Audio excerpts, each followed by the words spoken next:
Bonjour à tous, je suis Anthony et aujourd'hui on va parler d'un sujet qui intrigue beaucoup de développeurs web, la blockchain. Si vous êtes développeur web et que vous entendez parler de Web3, de smart contract, de NFT, de DeFi et que vous vous demandez par où je commence, est-ce que mes compétences en dev web sont suffisantes, cette vidéo est faite pour vous. Dans cette vidéo, on va voir ensemble ce qu'est réellement la blockchain d'un point de vue technique, les compétences que vous avez déjà et qui sont transférables, les nouvelles compétences à acquérir, un parcours d'apprentissage concret et progressif, les outils et frameworks pour démarrer. Et surtout, je vais démystifier tout ça. La blockchain, ce n'est pas de la magie, ce n'est pas réservé au génie des maths, c'est une technologie que vous pouvez apprendre et maîtriser avec vos compétences de développeur web. J'ai créé cette vidéo parce que quand j'ai démarré dans la blockchain, j'aurais aimé avoir ce roadmap clair. Il y a beaucoup de ressources, mais souvent éparpillées, parfois trop théoriques, parfois trop orientées trading. Ici, on va se concentrer sur le développement, sur le concret. Pourquoi s'intéresser à la blockchain en tant que développeur? Parce que le Web3 est en pleine croissance, les entreprises cherchent des développeurs blockchain, les salaires sont attractifs et c'est un domaine innovant et créatif. Mais surtout, vous avez déjà 70% des compétences nécessaires. La courbe d'apprentissage est plus qu'on ne le pense. Les concepts fondamentaux du dev web s'appliquent ici. Bon, c'est parti. Alors, c'est quoi la blockchain exactement? Alors, pour définir simple, une blockchain, c'est une base de données distribuée, immuable et transparente. Point. Décortiquons quand même. Distribuée parce qu'il n'y a pas de serveur central, les données sont répliquées sur des milliers de nœuds, immutable parce qu'une fois écrites, les données ne peuvent être modifiées, et transparente parce que tout le monde peut voir les transactions. Je vais vous faire une petite analogie. Imaginez un Google Sheets partagé, mais personne ne peut supprimer de lignes, tout le monde a une copie, chaque modif est validé par consensus et c'est cryptographiquement sécurisé. Maintenant, parlons un peu de quelques concepts clés. En premier, il y a le bloc, les blocs. Donc un bloc, c'est un paquet de transactions. Chaque bloc contient un hash du bloc précédent, d'où le nom chaîne de blocs. Ensuite, il y a la décentralisation. Pas de point de défense unique, pas de censure possible et il y a une résistance aux attaques. Le consensus, c'est comment les nœuds se mettent d'accord. Il y a le Proof of Work, Bitcoin, Proof of Stake, Ethereum 2.0. Il y a aussi les smart contracts qui est un code qui s'exécute sur la blockchain. C'est automatique, sans intermédiaire et c'est immuable une fois déployé. C'est ce dernier point qui nous intéresse le plus en tant que développeur. Faisons un parallèle avec ce que vous connaissez. Donc, une application web classique, c'est un front-end tel que React, Vue, Angular, back-end, Node.js, Python, PHP, base de données, PostgreSQL, MongoDB, etc. bien évidemment, et un serveur centralisé. Alors, une application blockchain, donc une DApp, il y a toujours le même front-end, c'est pareil, mais par contre, ce qui est nouveau, c'est le smart contract qui peut être avec Solidity, Rust, ou Rust bien évidemment.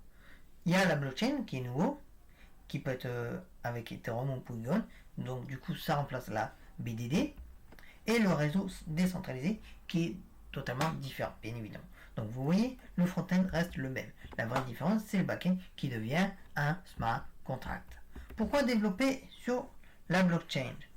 Tout simplement pour les finances décentralisées, donc une DeFi, prêt sans banque, échange de tokens, yield farming, pour le NFT et la propriété numérique, donc art digital, ticket d'événement, certificat de propriété, pour les DAO aussi, organisation autonome décentralisée avec une gouvernance transparente, des votations automatisées et une trésorerie collective.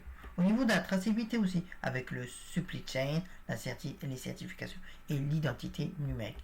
Prenons un exemple concret. Imaginez une plateforme de formation en ligne avec la blockchain. Les certificats sont des NFT infalsifiables, les paiements sont automatiques via smart contract, les étudiants votent sur le contenu à créer, donc DAO, et l'historique des cours suivis est immuable. Et bonne nouvelle, si vous êtes développeur web, vous avez déjà une grosse partie des compétences nécessaires. Déjà avec JavaScript ou TypeScript, qui est essentiel pour le front-end, donc il est utilisé pour interagir avec la blockchain, et les bibliothèques comme web3.js ou ether.js. Ensuite, il y a les frameworks front-end, tels que React, Vue, Angular, qui fonctionnent exactement pareil. Vous allez juste ajouter des interactions blockchain.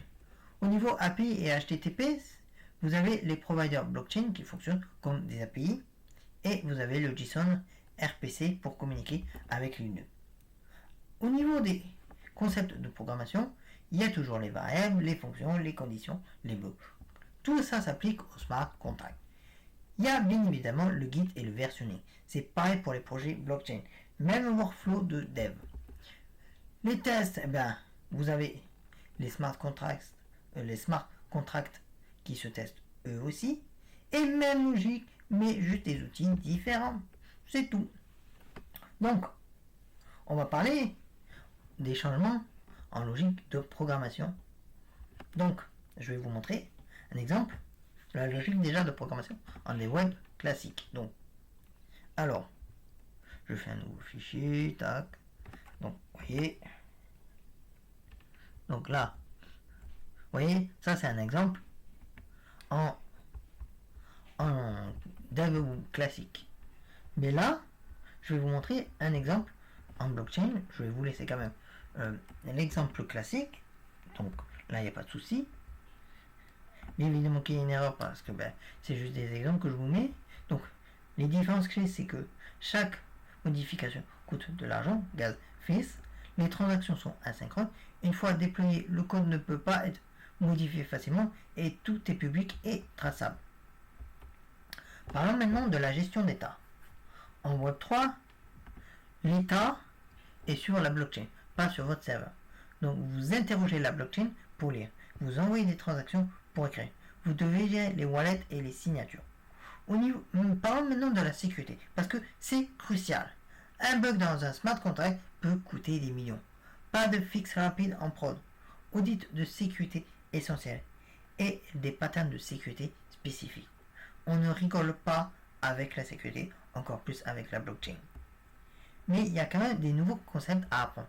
Déjà, la cryptographie de base. Les hash function avec SHA 256 et KECAK. K-E-C-A-K. Je prononce peut-être très mal, c'est pour ça que je vous l'appelle. Les signatures aussi cryptographiques avec ECDSA, les clés publiques et privées. Mais rassurez-vous, vous n'avez pas besoin d'être un expert en crypto, juste comprendre les concepts.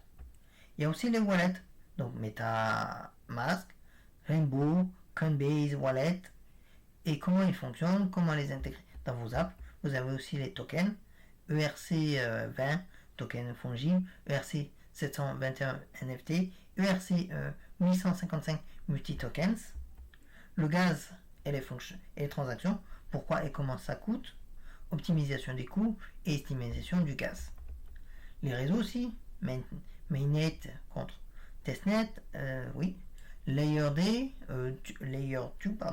Polygon ou Arbitrum, différence entre blockchain aussi. Bon, il y a pas mal de mots en anglais que je hache un peu. Mais ne vous inquiétez pas, tout sera dans la description. De toute façon, si vous avez des questions ou si j'ai oublié des choses dans la description, vous me les poserez en commentaire. Maintenant, on va parler de la roadmap que je vous propose, bien évidemment. Donc, la première étape, c'est les fondamentaux. Sur la première et deuxième semaine, donc, il faut comprendre l'Ethereum. L'Ethereum, c'est la blockchain la plus utilisée pour les smart contracts. Donc, ce que je vous recommande de faire, lisez le Ethereum White Paper, version simplifiée. Regardez des vidéos explicatives sur YouTube, installez MetaMask et récupérez des ETH de test sur Info7. Les ressources, donc il y a ethereum.org, metamask.io et Faucet, Sepolia ou Goerli. Bien évidemment, je vous montrerai tous ces liens. De toute façon, techniquement, vous les trouverez sur Internet, vu qu'ils se trouvent facilement. L'objectif de ces 2 semaines, c'est de comprendre comment fonctionne une transaction Ethereum, bien évidemment. Ensuite, la deuxième étape, c'est le premier smart contract. Donc, la 2 et 3e semaine, il faut apprendre Solidity. Solidity, c'est le langage pour écrire les smart contracts sur Ethereum.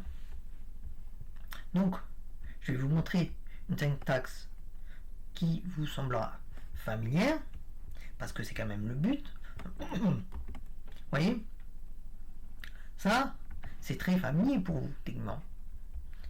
Parce que si vous connaissez JavaScript ou TypeScript, ça doit vous parler. Parce que c'est vraiment la même logique. Donc, ce que vous avez à faire, c'est suivre le tutoriel de CryptoZombie qui est gratuit et gamifié. Utilisez aussi Remix IDE, donc un outil en ligne, aucune installation, et déployez votre premier contract sur testnet. Donc, les ressources, c'est cryptozombie.io, remix.ethereum.org, tox.soliditylang.org, et je vous donne un petit exercice pratique.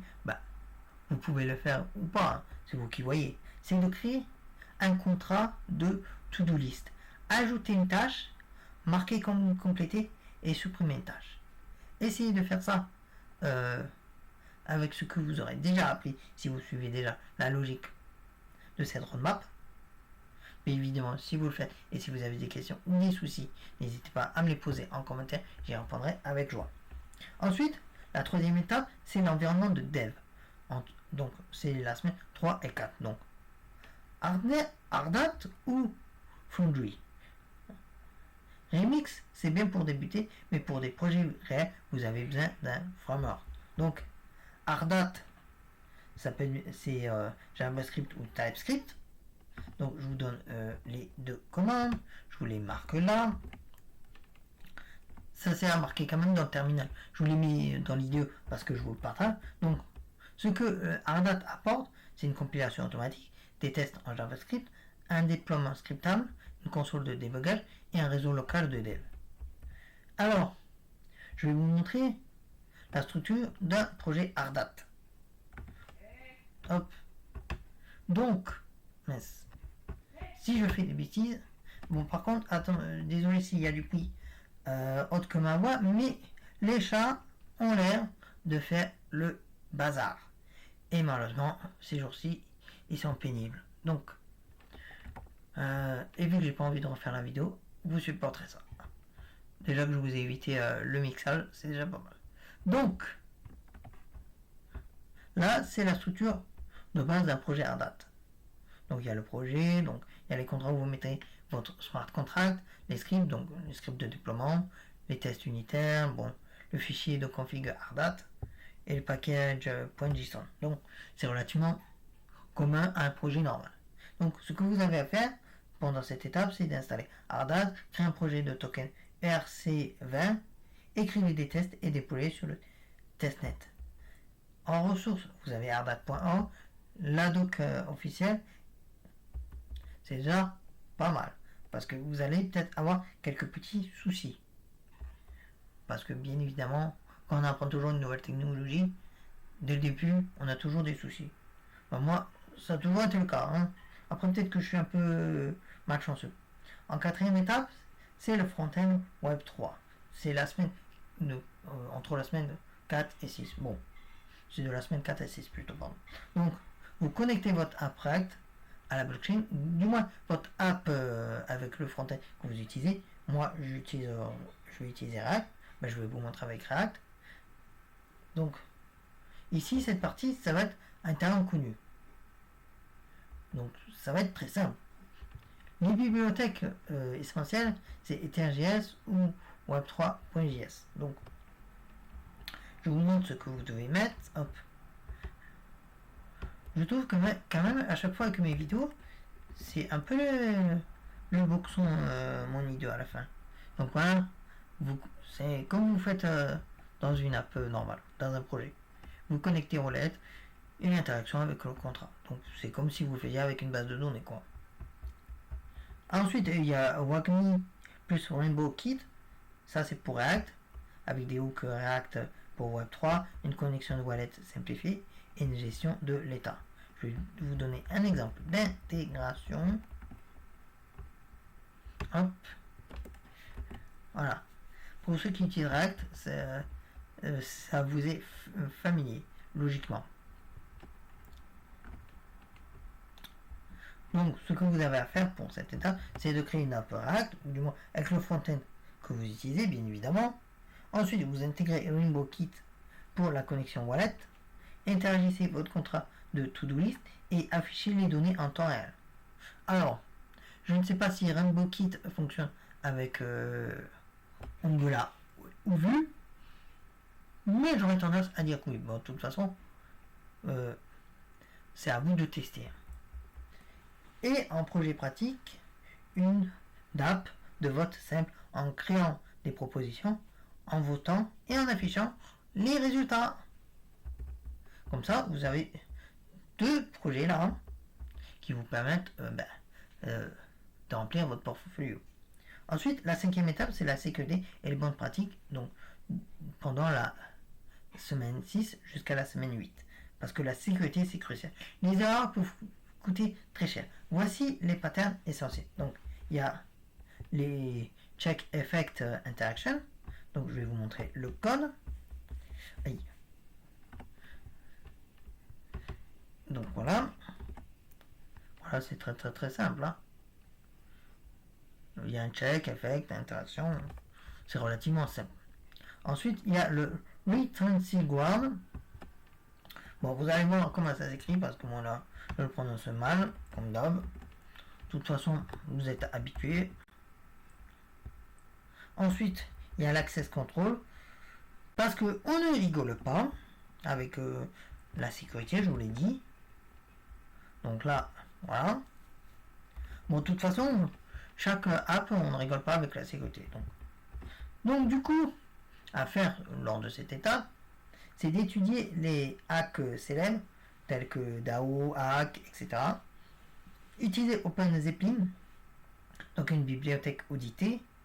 Faites auditer vos contrats avant mainnet. Testez. Les ressources que je vous mettrai, OpenZeppelin Contract, Consensus Best Practice, SWC Registry, donc un Smart Contract Weakness. Et pardon, puis j'ai failli me tomber de ma chaise. Ensuite, la 6e étape, c'est d'aller plus loin, semaine 8 et plus. Donc, au niveau des SP possibles, il y a DeFi, donc tout ce qui est finance décentralisée, avec Uniswap, Hahav, Compound. Bon, Hahav, je pense que j'ai mal prononcé. Il y a aussi AMM, donc Automated Market Markers. Il y a le farming, staking aussi, les NFT avec les standards ERC 721, ERC 1155, les métadonnées et IPFS, les marketplaces, aussi DAO, donc gouvernance on-chain, votation, trésorerie multi-sig, layer 2 ou 2, avec les rollups, optimistic ZK, Polygon, Arbitrum, optimisation des coûts. Attendez.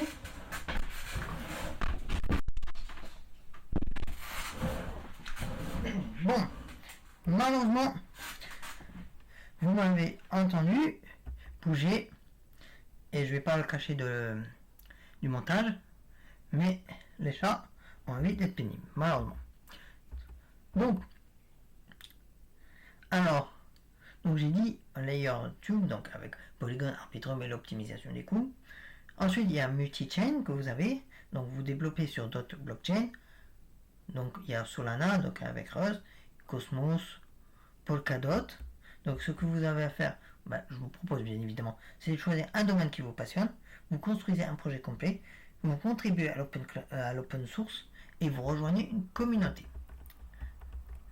Alors, maintenant, on va parler des stacks techniques recommandés. Donc déjà pour le dev, les smart contracts tels que Solidity pour le langage, Ardat ou Fondi pour le framework, OpenZeppelin pour la bibliothèque, le Remix pour IDE en ligne.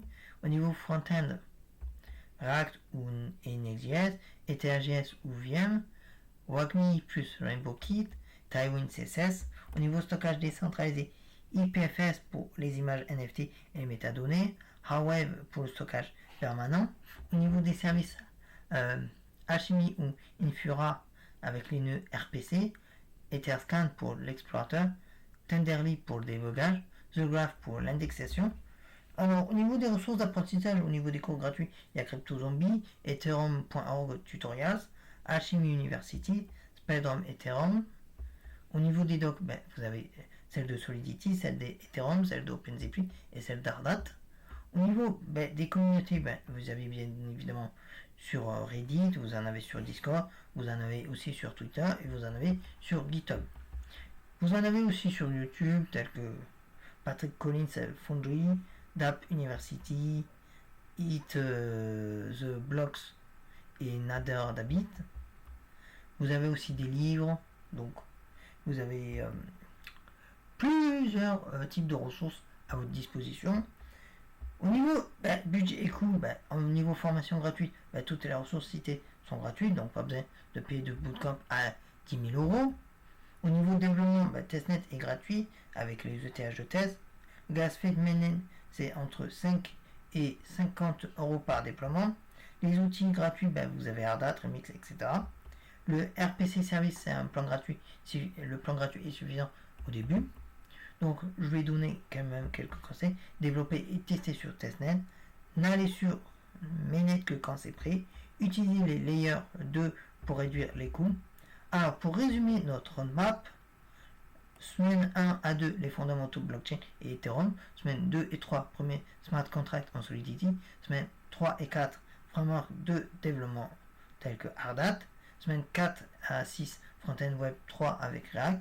Semaine 6 à 8, sécurité et bonnes pratiques. Semaine 8 et plus, spécialisation et projet réel. En 2-3 mois, vous pouvez être opérationnel.